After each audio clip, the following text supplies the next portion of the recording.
आहेत ते अनेक बाबी समोर आलेल्या होता। जो उमेदवार होता हर्षजित देशमुख जे उमेदवार होते त्यांना अमरावतीमध्ये कोणी आणलं, कोणाच्या संमतीने त्यांना उमेदवारी दिली, अशा चर्चा ज्या आहेत त्या काँग्रेसच्या गोटामध्ये सुरू होतात। त्याचा परिणाम जो आहे तो भाजपवर झाला। सातत्यानं काँग्रेसनी बैठका अमरावतीमध्ये घेतलेल्या त्या वंचित बहुजन आघाडीला पाठिंबा देण्यासंदर्भात, परंतु निर्णय झाला नव्हता। दुसरीकडे भाजप जे आहे ते प्रचारामध्ये आघाडीमध्ये होती, नगरसेवकांच्या भेटीगाठी असतील, त्यानंतर वारंवार बैठक, महायुतींचा समन्वय जो आहे तो अमरावतीमध्ये पाहायला मिळाला आणि त्याचाच परिणाम जर आपण पाहिलं तर निकालामध्ये दिसतो की काय अशी चित्र जे आहे ते स्पष्ट व्हायला लागलेलं आहे।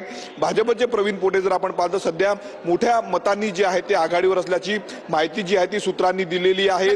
तिसऱ्यांदा जे ते विजयाची हॅट्रिक प्रवीण पोटे करतील असा महायुतीच्या नेत्यांना जो आहे तो विश्वास असल्याचं बोललं जाते। एकंदरीत जर आपण पाहिलं तर पुढच्या काही वेळामध्ये जे आहे ते अमरावतीचा देखील निकाल स्पष्ट होईल। आता जर आपण पाहिलं सध्या भाजपचे प्रवीण पोटे जे आहेत ते आघाडीवर आहेत।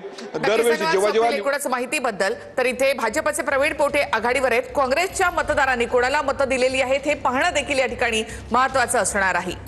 खरं तर पाहायला गेलं तर या ठिकाणी काँग्रेसनं तटस्थ राहण्याचा निर्णय घेतलेला। शहर आणि ग्रामीण मिळून 119 मतदार त्यांच्याकडे, पण 95 नगरसेवक मतदानामध्ये सहभागी झाले आणि पक्षादेश त्यांनी धुडकावलेला होता। आणि त्याच्यामध्ये जर आपण पाहिलं तर अमरावतीमध्ये जी 11, तिवसामध्ये 12 आणि दर्यापूरमध्ये 1 अशा 24 जणांचं मतदान हे काही झालं नाही।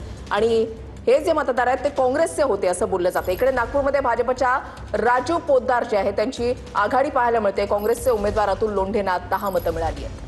तर भाजपकडून डॉक्टर राजीव पोद्दार यांना या ठिकाणी पहिल्या पसंतीची 70 मतं मिळाली आहेत, तर काँग्रेसकडनं अतुल लोंढे हे निवडणुकीच्या रिंगणात आहेत, त्यांना 10 मतं या ठिकाणी मिळालेली आहेत। तर नागपूरमध्ये भाजपच्या राजीव पोद्दारांना पहिल्या पसंतीची 70 मतं। नागपूरमध्ये सुद्धा भाजपचा उमेदवार आघाडीवर आहे। नागपूरमधल्या पोटनिवडणुकीकडे देखील सगळ्यांचं लक्ष लागलेलं आहे। काँग्रेसकडून उमेदवार कोण असणार याची चर्चा होती, मात्र अतुल लोंढे यांच्या नावावर शिक्कामोर्तब झाल्यानंतर त्या पद्धतीने प्रचार जो आहे तो केला गेला। काँग्रेसचे उमेदवार अतुल लोंढेंना 10 मतं आणि राजीव पोद्दार यांना पहिल्या पसंतीची 70 मतं मिळालेली आहेत।